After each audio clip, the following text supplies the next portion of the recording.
Hi friends, welcome to our channel mission PSC. ഞാൻ ശ്രീജസി സുന്ദർ. എല്ലാവർക്കും സുഖമാണെന്ന് വിചാരിക്കുന്നു. അതുപോലെ തന്നെ എല്ലാവരും നന്നായി പഠിക്കുന്നുണ്ടെന്ന് വിചാരിക്കുന്നു. അപ്പോൾ ഇന്നത്തെ ക്ലാസ്സിൽ നമ്മൾ പഠിക്കാൻ പോകുന്നത് കേരളത്തിലെ അടിസ്ഥാന വിവരങ്ങളെ പറ്റിയാണ്.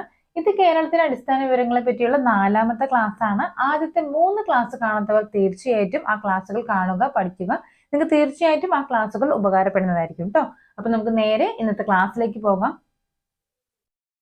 കേരളത്തിൽ നിന്നുള്ള ആകെ പാർലമെന്റ് അംഗങ്ങൾ. കേരളത്തിൽ നിന്നും ആകെ എത്ര പാർലമെന്റ് അംഗങ്ങളാണുള്ളത്? 29 പാർലമെന്റ് അംഗങ്ങളാണുള്ളത്. എത്രയാണ്? 29 ലോകസഭാ മണ്ഡലങ്ങൾ. കേരളത്തിൽ എത്ര ലോകസഭാ മണ്ഡലങ്ങളാണുള്ളത്? 20 ലോകസഭാ മണ്ഡലങ്ങളാണ് അല്ലെ. കേരളത്തിൽ നിലവിൽ എത്ര ലോകസഭാ മണ്ഡലങ്ങളാണുള്ളത്? 20 ലോകസഭാ മണ്ഡലങ്ങളാണ് ഉള്ളത്. അതുപോലെ തന്നെ എത്ര രാജ്യസഭാ അംഗങ്ങളാണുള്ളത്? 9 രാജ്യസഭാ അംഗങ്ങളാണ്. കേരളത്തിൽ നിന്നും എത്ര രാജ്യസഭാ അംഗങ്ങളാണുള്ളത്? 9 രാജ്യസഭാ അംഗങ്ങളാണ് ഉള്ളത്. ലോകസഭയിലെ കേരളത്തിലെ സംവരണ മണ്ഡലങ്ങളുടെ എണ്ണം എത്രയാണ്? ലോകസഭയിലെ കേരളത്തിലെ സംവരണ മണ്ഡലങ്ങളുടെ എണ്ണം എത്രയാണ്? 2 അല്ലെ. എത്രയാണ്? 2. ഇനി ലോകസഭയിലെ കേരളത്തിലെ സംവരണ മണ്ഡലങ്ങൾ ഏതൊക്കെയാണ്? മാവേലിക്കരയും ആലത്തൂരുമാണ്. ഏതൊക്കെയാണ്? മാവേലിക്കരയും ആലത്തൂരുമാണ്. അപ്പോൾ കേരളത്തിൽ നിന്നുള്ള ആകെ പാർലമെന്റ് അംഗങ്ങൾ 29. ലോകസഭാ മണ്ഡലങ്ങൾ 20. രാജ്യസഭാ അംഗങ്ങൾ 9. ലോകസഭയിലെ കേരളത്തിലെ സംവരണ മണ്ഡലങ്ങളുടെ എണ്ണം 2. അത് ഏതൊക്കെയാണ്? മാവേലിക്കരയും ആലത്തൂരുമാണ്. കേരളത്തിലെ ആകെ നിയമസഭാ മണ്ഡലങ്ങൾ എത്ര?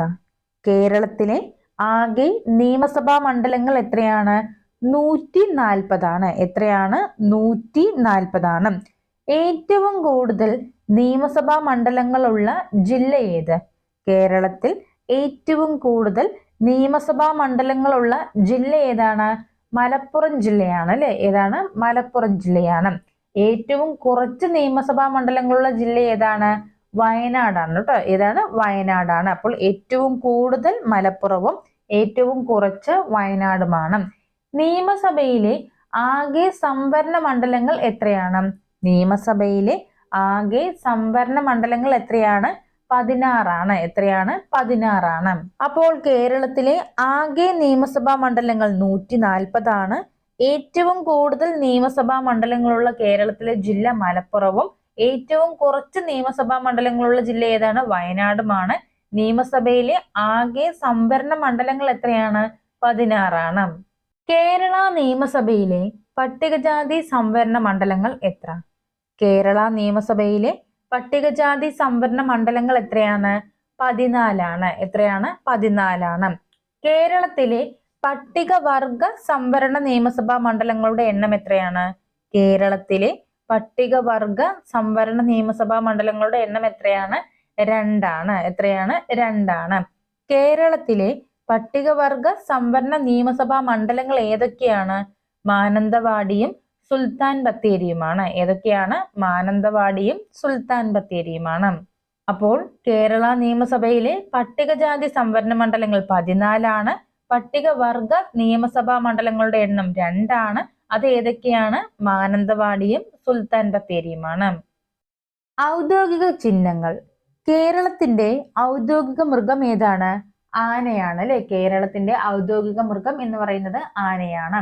ആന തന്നെയാണ് ഇന്ത്യയുടെ പൈതൃക മൃഗം എന്ന് പറയുന്നതും. അപ്പോൾ കേരളത്തിന്റെ ഔദ്യോഗിക മൃഗവും ഇന്ത്യയുടെ പൈതൃക മൃഗവും ഏത് തന്നെയാണ്?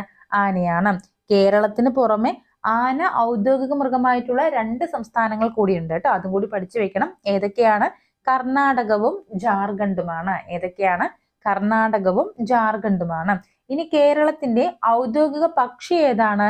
മലമുഴക്കി വേഴാമ്പലാണ്. ഏതാണ്? മലമുഴക്കി വേഴാമ്പലാണ്.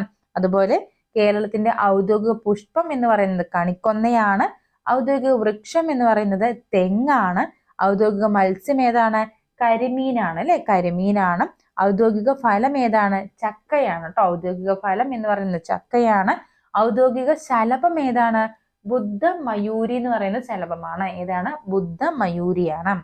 അപ്പോൾ നിങ്ങൾ പഠിക്കുന്ന സമയത്ത് ഇവയുടെ ശാസ്ത്രീയ നാമം കൂടി പഠിച്ചു വെക്കുക കേട്ടോ. അപ്പോൾ ഔദ്യോഗിക മൃഗം എന്ന് പറയുന്നത് ആനയാണ്. ആനയുടെ ശാസ്ത്രീയ നാമം എന്താണ്? എലിഫസ് മാക്സിമസ് ഇൻഡിക്കസ് ആണ്. Eliphaz maximus indicus. ആനയുടെ ശാസ്ത്രീയ നാമം എലിഫസ് മാക്സിമസ് ഇൻഡിക്കസ് ആണ്. ഇനി ഔദ്യോഗിക പക്ഷിയാണ് മലമുഴക്കി വേഴാമ്പൽ എന്ന് പറയുന്നത്. അതിന്റെ ശാസ്ത്രീയ നാമം എന്താണ്? ബ്യൂസൈറോസ് ബൈക്കോർണിസ് ആണ് അല്ലെ. മലമുഴക്കി വേഴാമ്പലിന്റെ ശാസ്ത്രീയ നാമം എന്ന് പറയുന്നത് ബ്യൂസൈറോസ് ബൈക്കോർണിസ് ആണ്. അടുത്തത് ഔദ്യോഗിക പുഷ്പമാണ്. ഏതാണ്? കണിക്കൊന്നയാണ് അല്ലെ. ഈ കണിക്കൊന്നയുടെ ശാസ്ത്രീയ നാമം ഒരുപാട് തവണ ചോദിച്ചിട്ടുണ്ട് കേട്ടോ. ഏതാണ്? കാഷ്യ ഫിസ്റ്റുലയാണ് കേട്ടോ. കണിക്കൊന്നയുടെ ശാസ്ത്രീയ നാമം എന്താണ്? കാഷ്യ ഫിസ്റ്റുലയാണ്. ഇനി ഔദ്യോഗിക വൃക്ഷം ഏതാണ്? തെങ്ങാണ് അല്ലെ. ഔദ്യോഗിക വൃക്ഷം എന്ന് പറയുന്നത് തെങ്ങാണ്. അതിന്റെ ശാസ്ത്രീയ നാമം കോക്കോസ് ന്യൂസിഫറയാണ്. തെങ്ങിന്റെ ശാസ്ത്രീയ നാമം എന്താണ്? Cocos nucifera. കോക്കോസ് ന്യൂസിഫറയാണ്. അടുത്തത് ഔദ്യോഗിക മത്സ്യമാണ്. ഔദ്യോഗിക മത്സ്യം ഏതാണ്? കരിമീനാണ് അല്ലെ. കരിമീനാണ്. ഈ കരിമീനിന്റെ ശാസ്ത്രീയ നാമം എന്ന് പറയുന്നത് എട്രോപ്ലസ് സുറാറ്റെൻസിസ് ആണ്. എന്താണ്? എട്രോപ്ലസ് സുറാറ്റെൻസിസ് ആണ്. സുറാറ്റെൻസിസ് ആണ് കരിമീനിന്റെ ശാസ്ത്രീയ നാമം എന്ന് പറയുന്നത് കേട്ടോ. എട്രോപ്ലസ് സുറാറ്റെൻസിസ് ആണ്. അടുത്തത് ഔദ്യോഗിക ഫലമാണ്. ഏതാണ്? ചക്കയാണ് അല്ലെ. ഔദ്യോഗിക ഫലം എന്ന് പറയുന്നത് ചക്കയാണ്. ആർട്ടോകാർപ്പസ് ഹെട്രോഫിലസ് എന്നാണ് ശാസ്ത്രീയ നാമം. എന്താണ്? ആർട്ടോകാർപ്പസ് ഹെട്രോഫിലസ്. ആർട്ടോകാർപ്പസ് ഹെട്രോഫിലസ് എന്നാണ് ചക്കയുടെ ശാസ്ത്രീയ നാമം എന്ന് പറയുന്നത്. ഔദ്യോഗിക ശലഭം ഏതാണ്? ബുദ്ധമയൂരിയാണ് അല്ലെ. ഈ ബുദ്ധമയൂരിയുടെ ശാസ്ത്രീയ നാമം എന്താണ്? പാപ്പിലിയോ ബുദ്ധ. എന്താണ്? പാപ്പിലിയോ ബുദ്ധയാണ്. ഇനി നമ്മൾ പഠിക്കാൻ പോകുന്നത് ജില്ലകളും അവ രൂപം കൊണ്ട തീയതിയുമാണ്. ഇത് വളരെ ഇമ്പോർട്ടന്റ് ആണ്. ഒരുപാട് തവണ ചോദിച്ചു കണ്ടിട്ടുണ്ട് കേട്ടോ. അപ്പോൾ കൃത്യമായി തന്നെ പഠിച്ചു വെക്കുക. തിരുവനന്തപുരം ജില്ല രൂപം കൊണ്ടത് എപ്പോഴാണ്? 1956 നവംബർ 1-നാണ്. എപ്പോഴാണ്? 1956 നവംബർ 1-നാണ് തിരുവനന്തപുരം ജില്ല രൂപം കൊണ്ടത്. കൊല്ലം ജില്ല എപ്പോഴാണ് രൂപം കൊണ്ടത്? 1956 നവംബർ 1-ന് തന്നെയാണ്. കൊല്ലം ജില്ലയും തിരുവനന്തപുരവും 1956 നവംബർ 1-നാണ് രൂപം കൊണ്ടത്. പത്തനംതിട്ട എപ്പോഴാണ് രൂപം കൊണ്ടത്?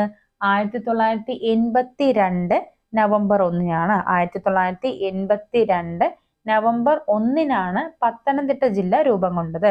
ആലപ്പുഴ എപ്പോഴാണ് രൂപം കൊണ്ടത്? 1957 ഓഗസ്റ്റ് 17-നാണ്. 1957 ഓഗസ്റ്റ് 17-നാണ്. കോട്ടയം എപ്പോഴാണ് രൂപം കൊണ്ടത്?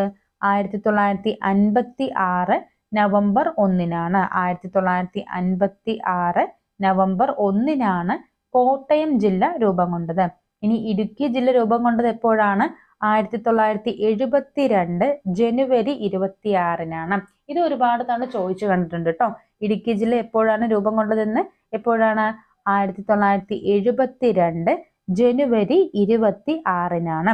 അതുപോലെ തന്നെ എറണാകുളം ജില്ല എപ്പോഴാണ് രൂപം കൊണ്ടത്?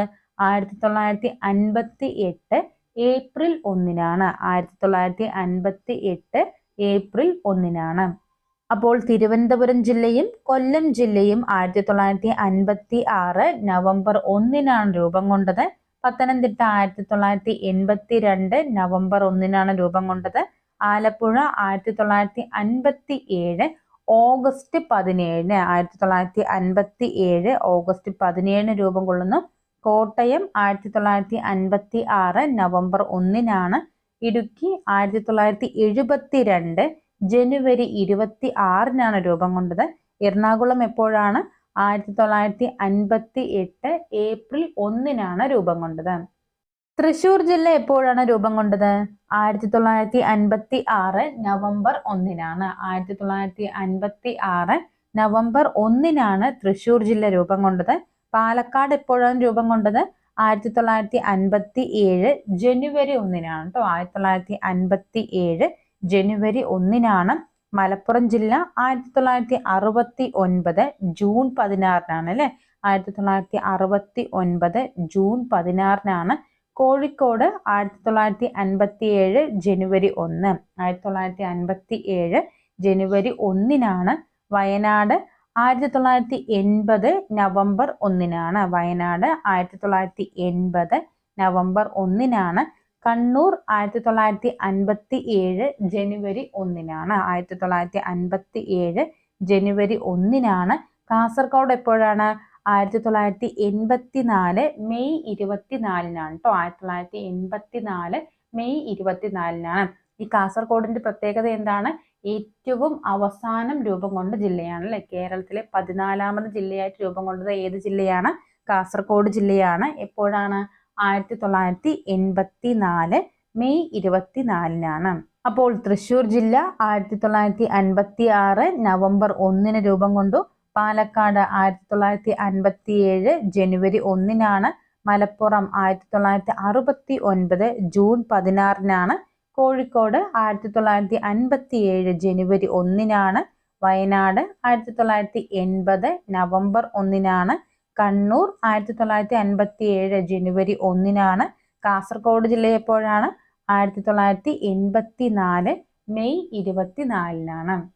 അപ്പോൾ ഇന്നത്തെ ക്ലാസ്സിൽ പറഞ്ഞ എല്ലാ പോയിന്റ്സും നിങ്ങൾക്ക് കൃത്യമായിട്ട് മനസ്സിലായി എന്ന് വിചാരിക്കുന്നു. ഈ ഒരു ഭാഗത്ത് നിന്നും PSC എപ്പോഴും ചോദ്യങ്ങൾ ചോദിക്കാറുണ്ട് കേട്ടോ. വളരെ ഈസി ആയിട്ട് നിങ്ങൾക്ക് മാർക്ക് വാങ്ങാൻ പറ്റുന്ന ഭാഗമാണ്.